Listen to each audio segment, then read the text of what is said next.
Now we're going to spend some time on the hydrologic cycle. The field of hydrology is the study of the movements and the characteristics of groundwater. The hydrologic cycle has a profound effect upon climate prediction.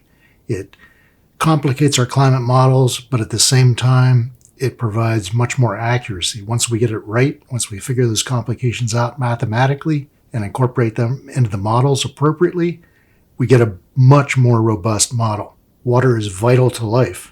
We need water. Every living thing on Earth needs water. Most industries also need water.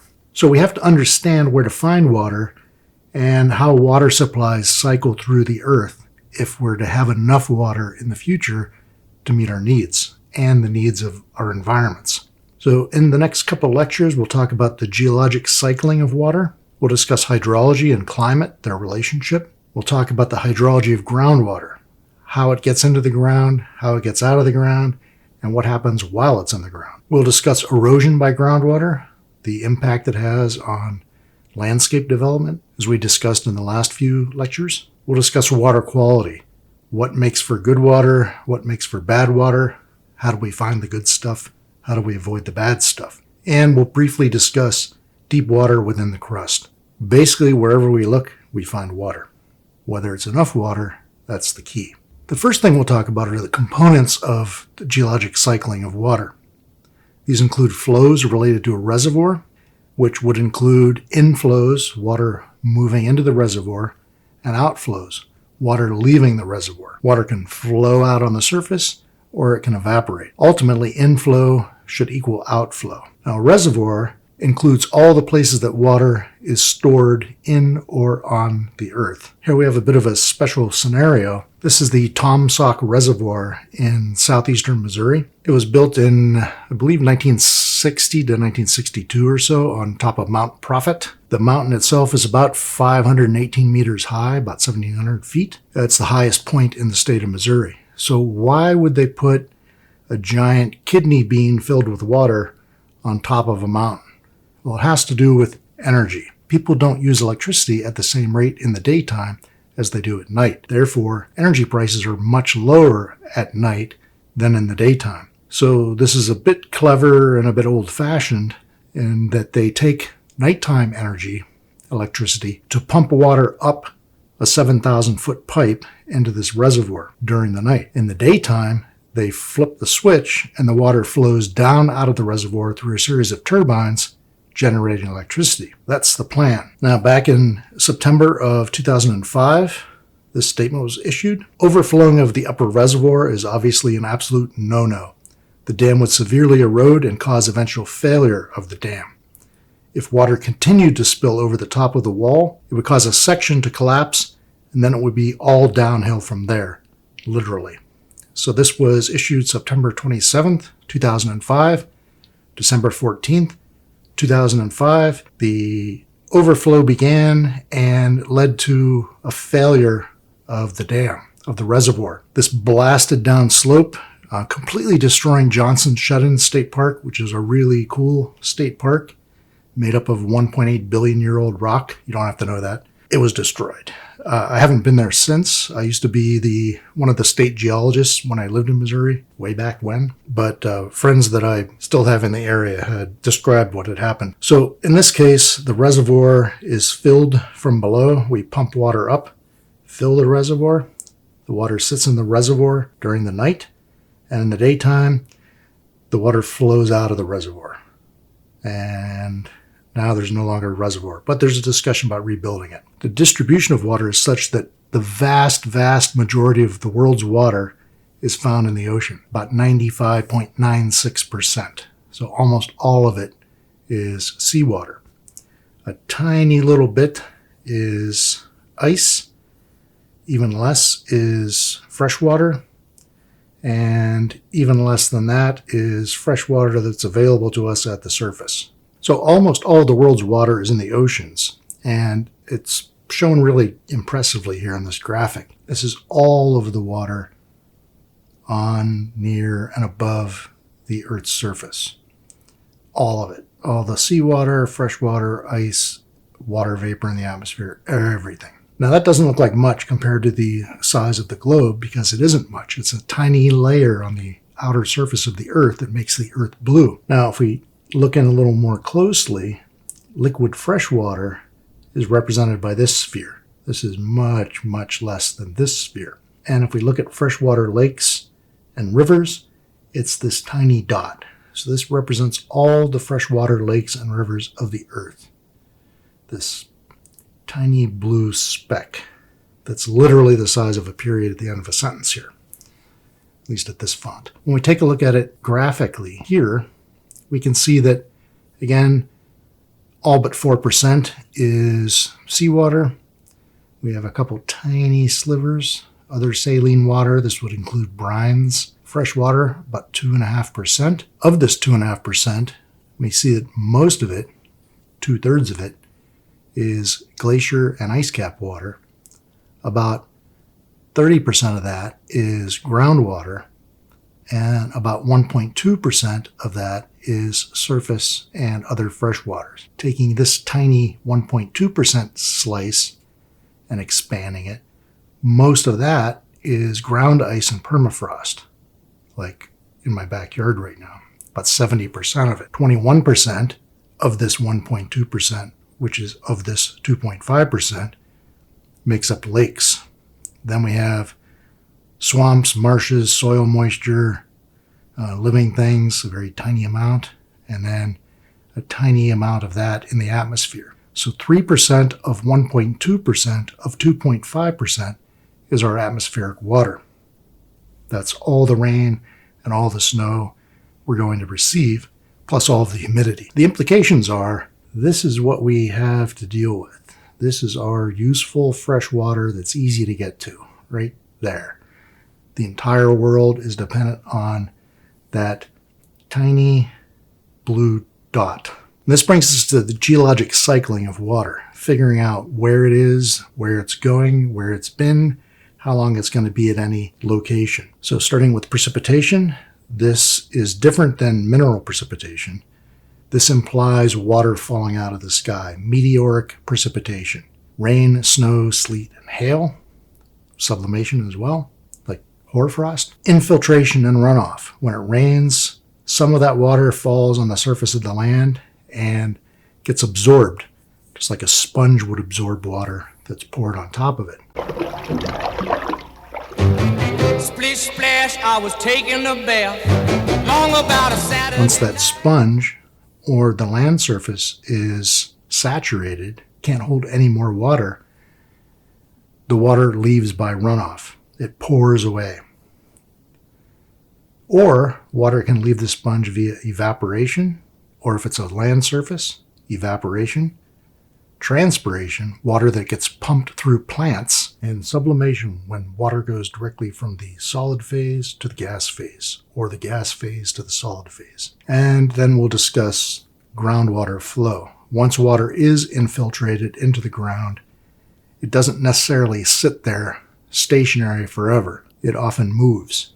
And where it moves, how it moves is important as to whether we can get our hands on it if we need it. Many of those things are illustrated graphically here. Again, with some odd numbers, that makes me crazy. So the main thing is the proportionality. We have a fairly big number here, evaporation, 434. Of that 434 that enters the atmosphere from the oceans, 400 is going to fall back as precipitation over the ocean or near-shore environments. Water that makes it away from the ocean can fall as precipitation. About 1/4 of it will fall as precipitation over land, and that can either freeze or remain frozen on the land surface as glaciers and snowpack, or that can melt or fall as rain and travel downstream back into a freshwater lake system. It might infiltrate into the ground, becoming part of the groundwater. If the groundwater has significant infiltration points, it may move. If it flows, it's going to flow downhill, usually, almost always downhill. The net result of flow is always downhill. Other water that doesn't enter one of these systems can evaporate back into the atmosphere directly from the land surface, or it can be pumped into the atmosphere by plants. Plants use water as kind of a pump, an internal pump, to move nutrients up from the roots and down from the leaves, depending on the season, time of day, water presence or absence, etc. The net result is this pump is going to pump water from the ground into the atmosphere. Plants play an important role in getting water into the atmosphere. Any other water that doesn't evaporate or move as groundwater is going to be surface runoff. That's significant, but compared to the overall budget, barely so. So some key climatic factors include relative humidity, whether water is subject to evaporation and possibly transpiration. Almost always plants will transpire even if the humidity is at 100%. The amount of rainfall, the seasonality of the rainfall, the timing during the day of rainfall, those things are important. And the landscape is going to be important. What's the shape of the catchment? Is it a big bowl? Is it a steep slope? Is it bare rock? Is it sediment-covered rock? Is it soil, forest-covered? All those things are important. So as an example here, this is Foz do Iguaçu, which is this is Brazil. Matt, former student and colleague of mine. Over here, this is Argentina. And if we were to go over here a bit more, a couple kilometers, you'd hit Paraguay. So we have Brazil, Argentina, Paraguay coming here with a huge river running through the middle. Foz do Iguaçu means the falls of the great water. Key tectonic factors include the ocean-land relationship. How is the land oriented relative to the ocean in terms of which way the wind's blowing, the topography of the land, the latitude of the land, etc. Those are things that are going to determine how hydrology and the land surface interact as a function of tectonics. Mountains also produce rain shadows. These produce a very steep precipitation gradient in some locations. You could drive from a rainforest to a desert in, I think the shortest distance I've ever seen that would be maybe a couple kilometers. And that was in Venezuela and in the U.S. Virgin Islands. Or you could go to Oregon, Washington, and drive from the coastal rainforest of Washington to desert in the interior in just a half hour to an hour or so. In Oregon, a little bit faster. Drive down off the east slope of a volcano and you're in the Oregon desert. Some crazy stuff going on there. What this looks like graphically is here, we'll say this is the Eastern Pacific off the coast of, say, British Columbia. We have prevailing winds traveling over the Pacific, picking up moisture to about saturation, nearly 100% saturation. When this moist air at 100% saturation hits mountains, it gets forced up over those mountains. As this air goes up, it expands adiabatically and cools off. As the air parcel cools off, it goes from saturation into supersaturation. And at that point, it generally condenses and rain or snow will be the result, falling out on the westward slope. So the result of this is we're going to have a rainy, wet, windward slope. In this case, it's the westward slope. So we're squeegeeing all the moisture out here. We're taking this sponge, sucking up seawater, we're lifting that sponge, and we're crunching down on it, squeezing that moisture out. As a result, this now dry sponge travels over the mountain to the leeward side where it's dry. As this air descends, it compresses and heats up and further dries that sponge out. Once you reach the other side of this mountain range, the air is dry, the air is warm, humidity is low, there's no reason for precipitation to fall here. Therefore, we have a rain shadow. Runoff to precipitation relationship is going to be more direct, therefore stronger in local areas. If we get 10 centimeters of rain here in Saskatoon tonight, but only in the Saskatoon area, that's going to cause a mess here in Saskatoon. But in Calgary, they'll say, well, at least it's not in Calgary. If it's a regional change in climate, if it gets regionally cold, or regionally wet, then farmlands get soaked, saturated, and once the fields are flooded, they can't take any more water in. Runoff increases. That increases erosion. That increases the silt load in rivers like the South Saskatchewan, and that ultimately influences that river all the way to its terminus, where dumps into Hudson Bay. The direct relationship between runoff and precipitation isn't going to be as strong over large regions because we're encompassing multiple provinces. It may be wetter, drier, hotter, colder in one, but not all of them at the same time. So here is a plot of the hydrology and climate, precipitation and runoff for the United States. And you can see here along the west coast, significant precipitation because of that rain shadow effect we just discussed. Lots of rain here on the windward side of the mountains, whether they're the Cascades or the Sierra Nevadas down here. That moisture gets squeegeed off and flows back into the Pacific. Here in the east, it's also fairly wet, fairly humid. That's because moisture is coming up from the Gulf of Mexico and off of the Atlantic. So as long as it gets pumped from the Gulf of Mexico and the Atlantic, it's going to be relatively wet here. In fact, most of the water that we get here in Saskatchewan comes from here as well. It works its way all the way across the U.S. to drop out up here and ruin your weekend. So this is average annual precipitation. The average annual runoff is going to be somewhat different looking.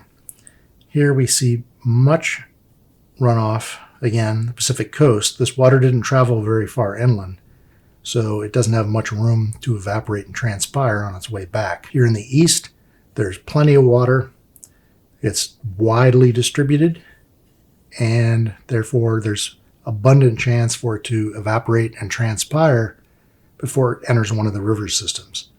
The Ohio River system here, Mississippi here, Missouri here, and the Arkansas River here are the four main tributaries that dump this runoff into the Gulf of Mexico ultimately. And that's what's forming this bird's foot delta down here. Now here we have a closer view of the Mississippi River drainage system. So the Mississippi starts up here in Minnesota. You can actually walk across the Mississippi here pretty easily. You can walk across it down here if you could hold your breath for a couple days. But you can walk across the river here. That is the main trunk of the river system. The Ohio River, which comes together right here in Pittsburgh, the Monongahela and Allegheny, you don't have to memorize those, come together right at Pittsburgh to form Three Rivers Point, which is where the stadium is. Three Rivers Stadium is called Three Rivers Stadium because it's the point where the Monongahela, the Allegheny, and the Ohio all come together. Out here, the Missouri River, famous for Lewis and Clark's expedition from St. Louis to the Pacific coast in the early 1800s. The first animals they sent back as curiosities were prairie dogs and magpies, believe it or not. Because nobody in Washington had ever seen a prairie dog or a magpie before. So this is the drainage system for the Mississippi. If water falls here, that water is going to drain into the Atlantic or the Gulf through another river system, maybe the French Broad River down here in North Carolina. Up here, any water that falls to the north of this line is going to end up in the Great Lakes system, which is going to flow out past Montreal into the Atlantic by Labrador. I grew up right here, right there on the watershed boundary. And as a kid, I always wondered what that sign meant. That's the watershed. Like all the water from here on out goes to the Mississippi. I thought, well, where does the rest of it go? Because the Mahoning River goes this way, the Ohio River goes this way. Well, what else is there? Oh, the Ashtabula River, the Cuyahoga River, going to Lake Erie. The Cuyahoga River, this is an oddity you don't have to know for an exam, but it's the only river that's caught on fire twice in the United States. Check it out. Okay, the big rivers of the world. The Amazon, the water flow in meters per second, cubic meters per second is here. 175,000 cubic meters per second of flow. It's 10 times larger than the biggest river in North America, the Mississippi, which is a big river. And you can see the rivers that come out of the Himalayas are the next three. River draining Central Africa, the Congo, the next one, and La Plata in South America, which drains off into the Atlantic Ocean to the east.